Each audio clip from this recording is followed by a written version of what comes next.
ప్రస్తుతం అయితే మాత్రం ఈ ఫోన్ ట్యాపింగ్ వ్యవహారంలో హరీష్ రావు పాత్ర కీలకంగా ఉంది. ఖచ్చితంగా కొన్ని ఆధారాలు సేకరించాలని సిట్ భావించినప్పటికీ కూడా ప్రస్తుతం సిట్ అధికారులు అయితే మాత్రం ఆ కోణంలోనే ఈరోజు విచారణ జరిపారు. ఒకవేళ అవసరం అనుకుంటే మరోసారి హరీష్ రావును విచారణ జరిపేటువంటి అవకాశం కూడా కనబడుతుంది. మరోసారి నోటీసులు జారీ చేసేటువంటి అవకాశం కూడా కనిపిస్తుంది. అయితే ఈ కేసుకు సంబంధించి ఉదయం నుంచి మనం చూసాం. ఉదయం 11 గంటలకు హరీష్ రావు వ్యక్తిగతంగా జూబ్లీహిల్స్ పోలీస్ స్టేషన్ ముందు విచారణకు హాజరయ్యారు. ఇందులో ఐఓగా ఉన్నటువంటి ఇన్వెస్టిగేషన్ ఆఫీసర్గా ఉన్నటువంటి వెంకటగిరి కావచ్చు, మరోవైపు మహేశ్వరం డీసీపీ సిట్లో ఉన్నాడు కాబట్టి నారాయణ రెడ్డి కూడా సుదీర్ఘంగా విచారణ జరిపి స్టేట్మెంట్ రికార్డ్ చేశారు. ఒకవేళ ఇన్వెస్టిగేషన్ అధికారులు ఈ రోజు జరిగినటువంటి విచారణతో సంతృప్తి చెందకపోతే ఎప్పుడైనా విచారణకు ఆదేశిస్తాం, అందుబాటులో ఉండాలంటూ కూడా హరీష్ రావుకు సూచించినటువంటి పరిస్థితి కనబడుతుంది. మరోసారి విచారణకు రావాలా వద్దా అనేది ఇప్పటికైతే క్లారిటీ లేదు. అవసరం అనుకుంటే మరోసారి విచారణకు ఆదేశించేటువంటి అవకాశం కనబడుతుంది. ఇక ఈ కేసులో మనం చూస్తున్నాం, ఉదయం నుంచి కూడా మనం ఏబిఎన్లో అప్డేట్స్ కూడా మనం చెప్తూ ఉన్నాం. ఈ కేసులో ప్రధానంగా 2023 ఎన్నికల సమయంలో జరిగినటువంటి ఫోన్ ట్యాపింగ్ అంశంతో పాటు ముఖ్యంగా కాంగ్రెస్ బీజేపీకి సంబంధించినటువంటి నేతల ఫోన్ ట్యాపింగు, రాజకీయ నేతలతో పాటు వ్యాపారవేత్తల యొక్క ఫోన్లు ట్యాపింగ్ సంబంధించి సుదీర్ఘంగా ఈరోజు హరీష్ రావు నుండి సమాచారాన్ని రాబట్టినట్లు సమాచారం అందుతుంది. కేవలం అధికారులతో మాట్లాడినటువంటి అంశాలపైన క్వశ్చన్ చేసినప్పుడు అధికారి కాబట్టే, తాను ప్రభుత్వంలో ఉన్నాను కాబట్టే ఏదైనా సమస్యలు ఉన్నటువంటి సమయంలో అధికారుల దృష్టికి తీసుకెళ్లాను తప్ప తాను ఫోన్ ట్యాపింగ్కు పాల్పడలేదు. తన ఏ కాంటాక్ట్ నెంబర్లు కూడా ఇవి ఫోన్ ట్యాప్ చేయండి అని తన యొక్క మొబైల్ నుంచి కాంటాక్ట్ నెంబర్లు వెళ్ళలేదనేటువంటి అంశాన్ని హరీష్ రావు స్టేట్మెంట్ ఇచ్చినట్లు మనకు సమాచారం అందుతుంది. కాబట్టి మరికొన్ని టెక్నికల్ ఎవిడెన్స్ను ముందు పెట్టి విచారించినటువంటి సమయంలో హరీష్ రావు అయితే మాత్రం తనకు తెలియదని, తనకు గుర్తులేదనేటువంటి సమాధానాలతోటే ఎక్కువగా ఆ ప్రశ్నలకు జవాబు చెప్పినట్లు మనకు సమాచారం అందుతుంది. కాబట్టి ఈ కేసులో అవసరం అనుకుంటే మరోసారి కూడా హరీష్ రావుకు నోటీసులు జారీ చేసి విచారణ జరుపుతారు.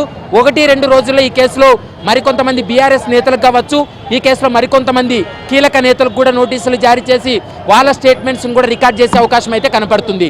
ఎందుకంటే ఇందులో 160 సిఆర్పిసి కింద నోటీసులు ఇచ్చినటువంటి సిట్ అధికారులు ఈరోజు సాక్షిగా స్టేట్మెంట్ రికార్డ్ చేసినప్పటికీ కూడా ఈరోజు వచ్చినటువంటి సమాచారం గతంలో ఎస్ఐబి చీఫ్గా పనిచేసినటువంటి ప్రభాకర్ రావు కావచ్చు, అంటే మరోవైపు ఈ కేసులో అరెస్ట్ అయ్యి జ్యుడిషియల్ రిమాండ్ నుండి బెయిల్పై వచ్చినటువంటి ప్రభాకర్ రావు, మరోవైపు తిరుపతన్న, అప్పటి టాస్క్ ఫోర్స్ డీసీపీగా పనిచేసినటువంటి రాధాకిషన్ రావు, వీళ్ళ యొక్క స్టేట్మెంట్లను ఈరోజు హరీష్ రావు ఇచ్చినటువంటి స్టేట్మెంట్లను రెండింటినీ కూడా సరిపోల్చి ఇన్వెస్టిగేషన్ అధికారులు అయితే మాత్రం వాళ్ళు ఒక అంచనాకు కూడా రావడం జరిగింది. ఈరోజు విచారణతో సంతృప్తి చెందారా లేదా అనేది మాత్రం చూడాల్సినటువంటి అవసరం ఉంటుంది. ఒకవేళ ఈరోజు జరిగినటువంటి విచారణతో సంతృప్తి చెందకపోతే మరోసారి హరీష్ రావుకు నోటీసులు జారీ చేసి విచారణకు హాజరు కావాలని కోరేటువంటి అవకాశాలే ఎక్కువగా కనిపిస్తూ ఉన్నాయి. ఇందాక అక్కడ చాలా మంది బీఆర్ఎస్ కార్యకర్తలు వీళ్ళందరూ కూడా ఒక ఆందోళన కూడా నిర్వహించిన పరిస్థితి కనిపిస్తుంది. వాళ్ళు ఏమంటున్నారు, వాళ్ళేం చెప్తున్నారు, అలాగే తదుపరి ఎటువంటి చర్యలు తీసుకునే అవకాశం కనిపిస్తుంది ఇప్పుడు హరీష్ రావు ఇచ్చిన స్టేట్మెంట్ ద్వారా? ప్రస్తుతం మనం చూస్తున్నాం, ఇప్పుడే జూబ్లీహిల్స్ పోలీస్ స్టేషన్ వద్ద బీఆర్ఎస్కి సంబంధించినటువంటి నేతలు కార్యకర్తలు హరీష్ రావు తోటి వెళ్ళిపోవడం జరిగింది. హరీష్ రావు విచారణలో ఉన్నటువంటి సమయంలో తాము కూడా లోపలికి వెళ్తామని, తమను కూడా అనుమతించాలంటూ కూడా వాళ్ళ లీగల్ టీం పట్టుబడింది. కానీ పోలీసులు అయితే మాత్రం అలౌ చేయలేదు. కొంత ఉద్రిక్త పరిస్థితులు కూడా నెలకొన్నాయి పోలీసులకు, మరోవైపు బీఆర్ఎస్ కార్యకర్తలు నాయకులకు, ఇక్కడ వచ్చినటువంటి లీగల్ టీంకు కొంత వాగ్వాదం చోటు చేసుకుంది. వాళ్ళు కూడా కొంత నిరసన వ్యక్తం చేశారు. ప్రభుత్వానికి వ్యతిరేకంగా నినాదాలు చేసినటువంటి పరిస్థితి ఉంది. ప్రభుత్వానికి వ్యతిరేకంగా నిరసన తెలియజేయడం జరిగింది. కానీ పోలీసులు అయితే మాత్రం సిట్ అధికారులు కేవలం హరీష్ రావుకు మాత్రమే నోటీస్ ఇచ్చారు. అతనికి 160 సిఆర్పిసి కింద ఇచ్చారు కాబట్టి ఆ నోటీస్ పైన మాత్రమే అతని తప్ప వేరే వాళ్ళు ఎవరిని లోపలికి అనుమతించమంటూ కూడా పోలీసులు కూడా తెగేసి చెప్పారు. కొద్ది నిమిషాల క్రితమే హరీష్ రావు తన విచారణ ముగించుకొని బయటికి రావడం జరిగింది. జూబ్లీహిల్స్ పోలీస్ స్టేషన్ నుండి నేరుగా ఇప్పటికే బీఆర్ఎస్ భవన్ కూడా బయలుదేరారు. బీఆర్ఎస్ భవన్లో అక్కడ ఉన్నటువంటి ప్రజాప్రతినిధులు కావచ్చు, అక్కడ ఉన్నటువంటి పార్టీకి సంబంధించినటువంటి కీలక నాయకులతోటి ఈరోజు జరిగినటువంటి విచారణకు సంబంధించి మరి అక్కడ వారితో చర్చించేటువంటి అవకాశం అయితే కనబడుతుంది. వాళ్ళతో చర్చించిన తర్వాత ఈరోజు జరిగినటువంటి పరిణామాలపైన అక్కడే మీడియాతో కూడా మాట్లాడేటువంటి అవకాశాలు కూడా ఎక్కువగా కనపడుతున్నాయి. ప్రస్తుతం అయితే మాత్రం ఉదయం నుంచి మనం చూసాం దాదాపు 6:30 గంటల పాటు విచారణ జరిపినటువంటి అధికారులు చాలా కీలక అంశాలను ప్రస్తావన చేశారు. గతంలో సాక్షులు ఇచ్చినటువంటి స్టేట్మెంట్లను కోట్ చేస్తూ హరీష్ రావును కూడా క్వశ్చన్ చేయడం జరిగింది. మరోవైపు ఇప్పటి వరకు ఇన్వెస్టిగేషన్లో వెలుగులోకి వచ్చినటువంటి అంశాలు, సేకరించినటువంటి ఆధారాలు, టెక్నికల్ ఎవిడెన్స్ ఏవైతే ఉన్నాయో వాటన్నిటినీ కూడా ముందు పెట్టి హరీష్ రావును కూడా సిట్ అధికారులు ప్రశ్నించడం జరిగింది. మధ్యాహ్నం కేవలం 30 నిమిషాలు మాత్రమే లంచ్ బ్రేక్ ఇచ్చారు. మిగిలినటువంటి సమయం అంతా కూడా హరీష్ రావును ప్రశ్నించినట్లు మనకు సమాచారం అందుతుంది.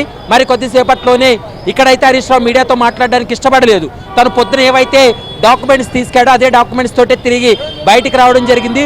బీఆర్ఎస్ భవన్కి వెళ్ళారు. బీఆర్ఎస్ భవన్లో మీడియాతో మాట్లాడతారా ఏంటి, అక్కడ కేటీఆర్ కావచ్చు, బీఆర్ఎస్కి సంబంధించినటువంటి నేతలతోటి చర్చించిన తర్వాత అక్కడ మీడియాతో మాట్లాడతారా లేదా అనేది మాత్రం చూడాల్సినటువంటి అవసరం ఉంటుంది. ఏదేమైనప్పటికీ ఫోన్ ట్యాపింగ్ కేసు అనేది ఒక చివరి అంకంకు చేరుకుంది. ఫోన్ ట్యాపింగ్ కేసు అనేది ఖచ్చితంగా ఒక చివరి స్టేజ్లో ఒక ఛార్జ్ షీట్ వేసేటువంటి అవకాశం అయితే కనపడుతుంది. ఎందుకంటే ప్రభాకర్ రావు అమెరికా నుండి తిరిగి ఇండియాకు వచ్చిన తర్వాత ఈ కేసులో ఛార్జ్ షీట్ వేయలేదు. కాబట్టి ఈ ఛార్జ్ షీట్ వేసేందుకే ఈ కేసు అంతా కూడా స్పీడప్గా కొనసాగుతుంది. సిట్ కూడా రోజువారీ విచారణ కొనసాగుతుంది. ఈ కేసులో మరికొంతమందికి కూడా నోటీసులు జారీ చేసి విచారణ జరిపేటువంటి అవకాశాలు అయితే కనిపిస్తూ ఉన్నాయి. ప్రవీణ్, ఈ కేసులో కీలకంగా తీసుకుంటే హరీష్ రావు స్టేట్మెంట్ని బట్టి తదుపరి ఏ విధంగా సిట్ ముందుకు వెళ్లే అవకాశం కనిపిస్తోంది? అంటే ఇప్పుడు హరీష్ రావును చాలా అంశాలపైన ప్రశ్నించారు. హరీష్ రావు ఎలాంటి స్టేట్మెంట్ ఇచ్చాడనేది మాత్రం చూడాల్సినటువంటి అవసరం ఉంటుంది. ఎందుకంటే హరీష్ రావును క్వశ్చన్ చేసేటువంటి సమయంలో కూడా సిట్ అధికారులు కొన్ని కీలక ఆధారాలు సేకరించి ఆధారాలను ముందు పెట్టి విచారణ జరిపారు. మరోవైపు ఇప్పటి వరకు 375 మందికి పైగా వాంగ్మూలాలు నమోదు చేసినటువంటి దాంట్లో కొంతమంది హరీష్ రావు పేరును కూడా ప్రస్తావించారు. ఆ వాంగ్మూలాలను కూడా ముందు పెట్టి విచారణ జరిపినటువంటి పరిస్థితి కనపడుతుంది. మరోవైపు ఈ కేసులో నిందితులు అరెస్ట్ అయిన తర్వాత నిందితులు ఇచ్చినటువంటి స్టేట్మెంటు, కస్టోడియల్ ఇన్వెస్టిగేషన్లో ఎస్ఐబి చీఫ్గా పనిచేసినటువంటి ప్రభాకర్ రావు ఇచ్చినటువంటి స్టేట్మెంటు, మరోవైపు రాధాకిషన్ రావు టాస్క్ ఫోర్స్ డీసీపీగా పనిచేసినటువంటి రాధాకిషన్ రావు ఇచ్చినటువంటి స్టేట్మెంటు, ఇవన్నిటినీ కూడా ముందు పెట్టి విచారణ జరిపారు. హరీష్ రావు పాత్ర ఎంతవరకు ఉందనేది సిట్ అధికారుల దర్యాప్తులో వెల్లడి కావాల్సినటువంటి అవసరం ఉంటుంది. మరోవైపు ఒక మీడియా ఛానల్ యజమానిగా ఉన్నటువంటి శ్రవణ్ రావుకు హరీష్ రావుకు మధ్య ఉన్నటువంటి సత్సంబంధాలు ఏంటి, ఎన్నికల సమయంలో ఒకే రోజే 600 మంది ఫోన్లు ట్యాప్ చేయడానికి కారణం ఏంటి, ఎస్ఐబి అధికారులకు శ్రవణ్ రావును పరిచయం చేసింది ఎవరు, ఎందుకు పరిచయం చేయాల్సినటువంటి అవసరం ఏర్పడింది, ఒకవేళ పరిచయం చేసినప్పటికీ కూడా శ్రవణ్ రావుతో కలిసి పనిచేయాలని ఒక ప్రైవేట్ వ్యక్తి గురించి ఏ విధంగా హరీష్ రావు చెప్తాడు, ఇవన్నిటి పైన కూడా ఆరోపణలు ఉన్నాయి. ఆ ఆరోపణలకు సంబంధించి ఈరోజు సిట్ అధికారులు సుదీర్ఘంగా విచారణ జరిపి స్టేట్మెంట్ రికార్డ్ చేశారు. అవసరం అనుకుంటే మరోసారి విచారణకు ఆదేశిస్తే అందుబాటులో ఉండాలంటూ కూడా సిట్ అధికారులు హరీష్ రావుకు సూచించినట్లు మనకు సమాచారం అందుతుంది. ఈ రోజు చెప్పినటువంటి స్టేట్మెంట్లన్నీ మరోసారి సిట్ అధికారులు వాటిని చదువుతారు. ఆ స్టేట్మెంట్ అంతా కూడా పూర్తి స్థాయిలో పరిశీలించిన తర్వాత ఇంకా అతని నుండి రాబట్టాల్సినటువంటి అంశాలు ఏవైనా ఉన్నా లేక మరోసారి విచారణ జరపాలని సిట్టు భావించినా ఖచ్చితంగా రెండోసారి కూడా విచారణకు ఆదేశించేటువంటి అవకాశాలు అయితే ఎక్కువగా కనిపిస్తున్నాయి. Srinivas, right, thank you very much Praveen.